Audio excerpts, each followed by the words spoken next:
Ladies and gentlemen, welcome to the May 10th, 2020 special edition of The Breast There Is, The Breast There Was, and The Breast There Ever Will Be Wrestling Podcast. As always, I am your host, Mikey B, WWE, and I'd like to welcome all of you to the first episode of my fourth season of this podcast. And as a result, I do need to share some results with my listening audience here, how I did after the third season of my podcast, and also comparing it to my first two seasons. So before we get on to this evening's pay-per-view event, which is Money in the Bank, gonna recap after the last pay-per-view, which was the culmination of the wrestling calendar year WrestleMania, which happened to be the 36th WrestleMania this year. Definitely the strangest, weirdest WrestleMania of them all, with no audience in attendance. I spoke at length on my last podcast about how I'm not much of a fan of the WWE continuing on during the pandemic. Just as I feel that all of these women and men deserve a much earned rest and relaxation and time to go visit with their families. But Vince McMahon clearly didn't see it that way. But I won't get into that whole spiel again. But let me recap how I did at WrestleMania. There were 16 matches on the card spread over 2 nights, which was a first that they've ever done. Clearly taking advantage of the fact that there were no other sports to compete against. But out of the 16 matches, I did guess 10 of those matches correctly. And so that brought my overall Season 3 yearly total out of 117 possible matches. And when I say this, I'm always only including matches which appear on the main card, nothing on the kickoff show. So of the 117 matches which I gave predictions for on the main cards over Season 3, I guess 69 of those correct, which equated to a prediction rate of 59% of my matches correctly. Now, comparing it to Season 2, that is actually a bit of a drop. On that season, I had, out of 118 matches, I got 74 of those correct, which was good for 63%. And that one was better than, both seasons were better than my first season, which had 110 possible matches. I got 64 of those correct, which was good for 58%. Now, when you add all of these up, so we have a 58%, 63%, and then this past season is 59%. When you total every single match up, which was of those 3 years, 345 matches, I guess 207 of those correct, which equals exactly 60%. So, seeing as how there was a bit of a drop in my Season 3 prediction rate compared to Season 2, I want to pick that back right up starting tonight with predictions for the Money in the Bank pay-per-view show, and have the best ratings and the best prediction count so far of my podcast history. So now that I've covered all that, let's move on to the match card for this evening. The first of the pay-per-views on the WWE calendar, at least following WrestleMania. So this is the first one of my Season 4 podcast. Money in the Bank tonight features 7 matches on the main card, including 2 Money in the Bank ladder matches, a men's and a women's, both of which will be happening simultaneously. And it's also going to be taking place inside the WWE headquarters, their corporate headquarters. So this is also going to be a bit of a unique Money in the Bank matches, I should say, than we've ever seen before. Again, because of the COVID-19 global pandemic, there is no audience in attendance for this show. So I'm sure it's all been pre-taped and edited and whatnot. But either way, I do like the fact, even though I'm opposed still to WWE operating business as usual during this time, I am giving a note of praise for the company coming up with innovative ways to, break the monotony and preventing the product from being too stagnant. So I do like the fact that we're going to see a different style of ladder matches this evening than we've seen before. Okay, so now on to my predictions for the night. Of the 7 matches, the first match on the card is R-Truth taking on a recently returned MVP.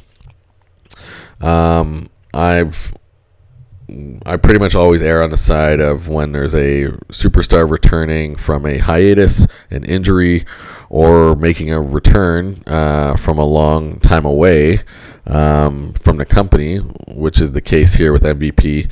I think it always makes the most sense to choose that returning superstar to be victorious in their return match, just because it begs very little logic to have a superstar return, and the company wants to give them a little bit of a boost, and if they make them lose, then it just defeats the entire purpose and ruins any slight momentum that was building towards that person's for that character's career. So I'm choosing MVP to be victorious in his first match back with the company in many years. So MVP will be victorious over R-Truth. The second match on the card is a SmackDown Tag Team Championship Fatal 4-Way match featuring the SmackDown Tag Team Champions, The New Day, taking on The Miz and John Morrison, taking on the Forgotten Sons, taking on Lucha House Party. I must say, even though the New Day is a great tag team, one of the all-time great tag teams in the WWE, they've won the titles 9 times now, and they are the current SmackDown Tag Team Champs. I gotta say, I liked when The Miz and John Morrison had the belts.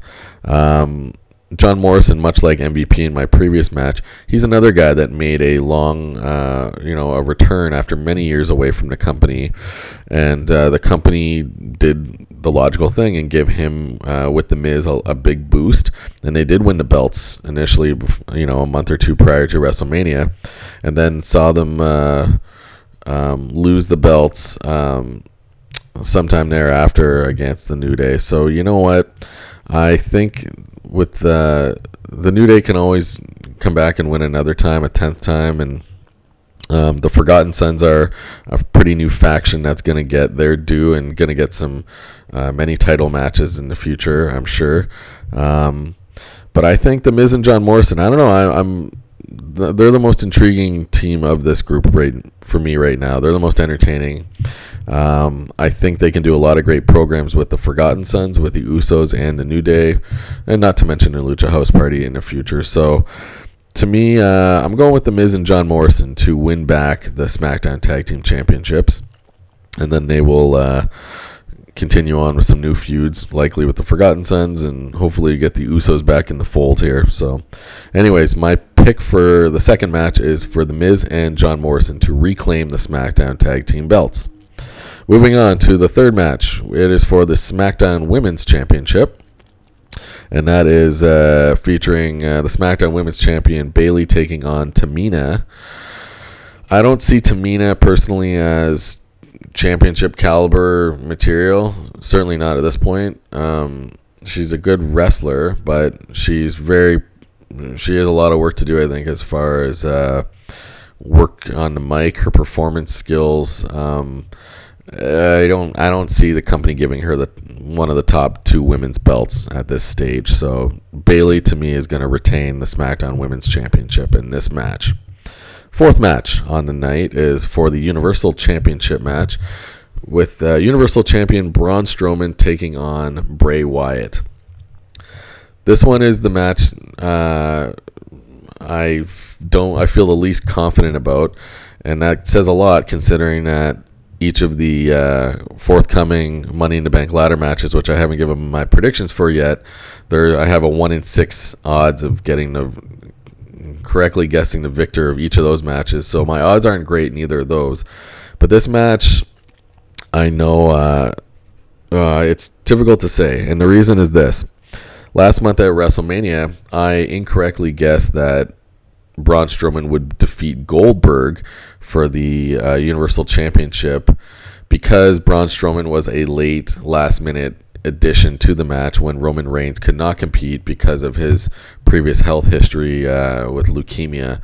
So it didn't make much sense for me to, or it didn't make much sense to me rather, that the company would have given Braun Strowman the belt just like that. I mean, he's a guy that's been a workhorse for the last 3-4 years at least in the company, and not only that, and if anyone who's been listening to my podcast over the last few years knows, he's a guy that I've been praising for a long time because he is such a workhorse. He's got all the tools to be a great heavyweight champion for a while. But the company, for whatever reason, had not yet awarded him much in terms of championships and accolades, up to the point where they gave him this Universal Championship. So I personally thought that they were going to wait, and because they were already billing this match with Goldberg and Roman Reigns, spear versus spear, all that nonsense. Roman Reigns was clearly the one who was going to win that match because Goldberg has no right really still competing in the WWE, and at the age of 54, 55, whatever, however old Bill Goldberg is, and he's never been a very good wrestler. So to me, that match result was always clear if it was going to go ahead as planned with Roman Reigns versus Bill Goldberg.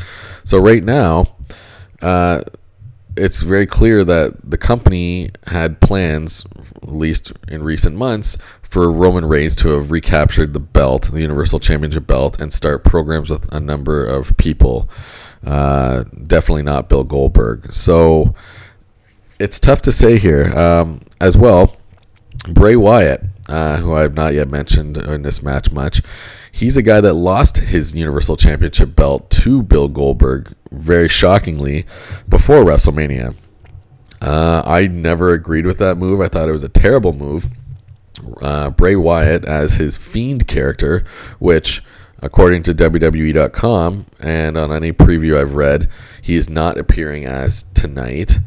As that Fiend character, that newly created Fiend character they brought him back with, he was the hottest heel character in the company. As the Fiend, he was undefeated, beating all sorts of top contenders. For him to lose the belt to Goldberg, who is not a regular performer at all, who appeared once or twice in the last year or two, was a joke, and I think that's a disgrace and an insult. I'm glad that they gave a little bit of, a consolation prize to Bray Wyatt by defeating John Cena at WrestleMania as the Fiend character. That was good. That was the right thing to do. And I think also in that same breath, I think the right thing to do soon is to give Bray Wyatt the belt back and for him to continue on as the Fiend character.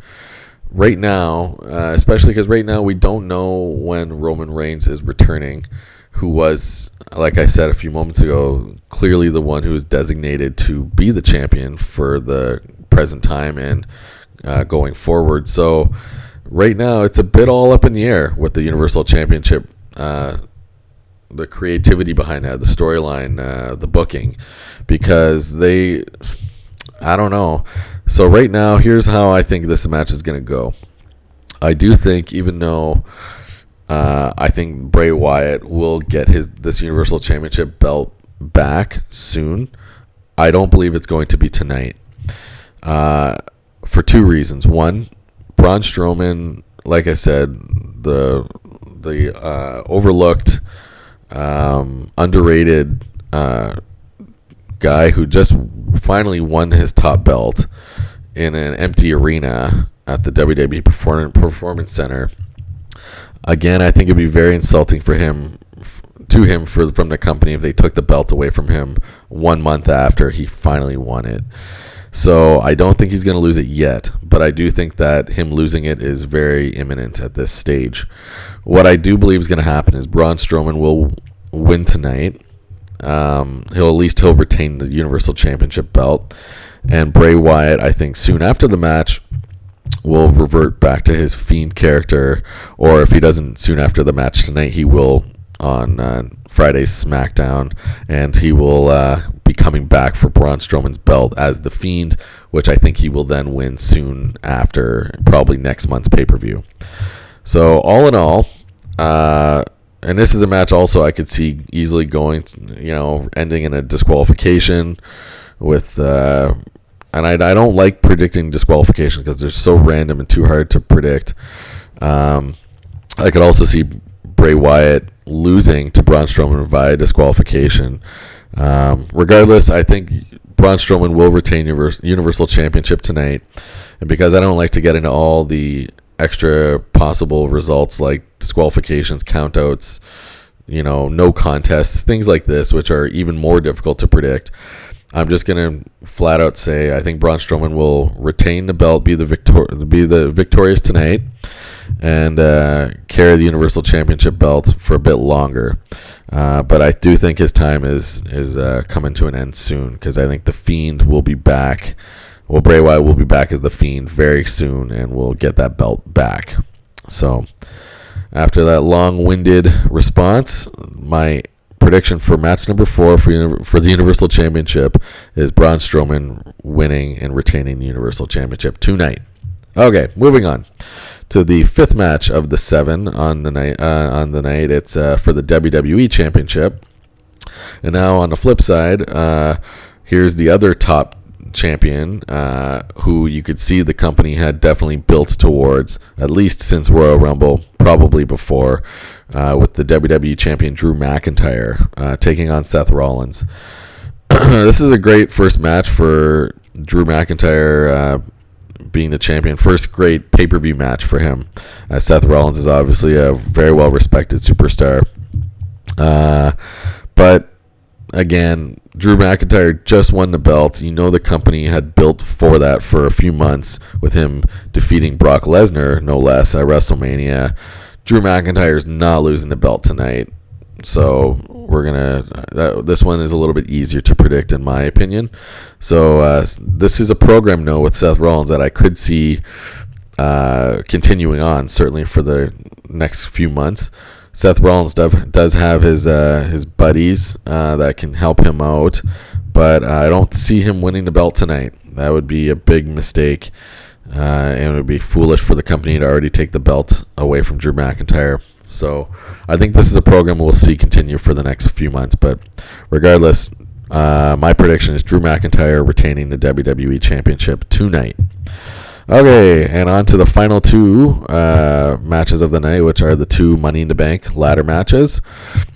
In the women's match, we have, of the 6 competitors competing, are Shayna Baszler, Nia Jax, Asuka, Dana Brooke, Lacey Evans, and Carmella.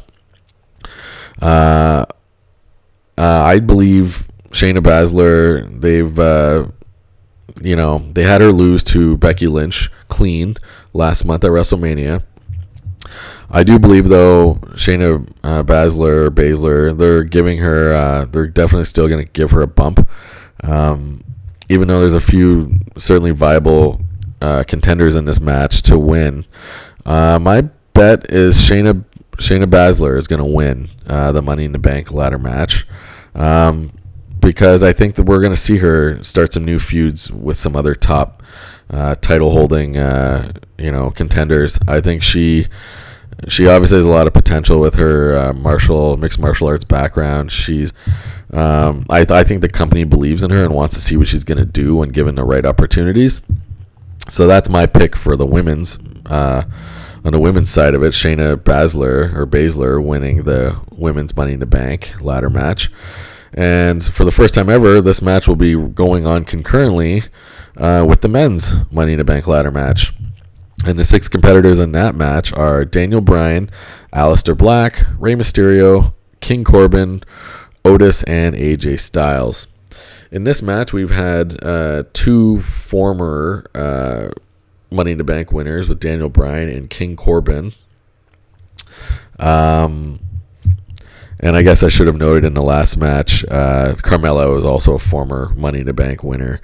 But for the discussion of the men's match, of those 6 guys, I actually feel that it is going to come down to one of the 2 previous winners, Daniel Bryan or King Corbin.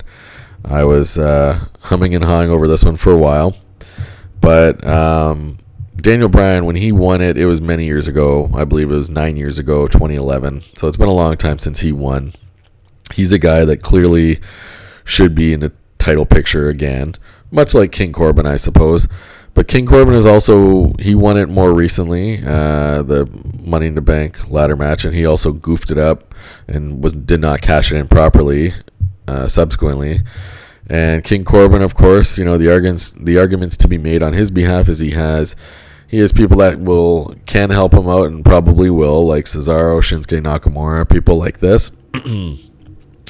But what I also can't help overlook is that the company's done quite a bit for Corbin in the last year. They call him King Corbin now. They rebranded his character slightly because they made him win the King of the Ring last year, 2019. So Baron Corbin, King Corbin, he's a guy that they've been given enough accolades to, and he's going to remain a fixture in all sorts of top feuds for the foreseeable future. Daniel Bryan, something to me feels better about Daniel Bryan winning and can do a program with either the SmackDown or the Raw top champion at some point in the next year, and it'll be great because he puts on 5-star matches all the time. So my pick for the men's Money in the Bank ladder match is Daniel Bryan.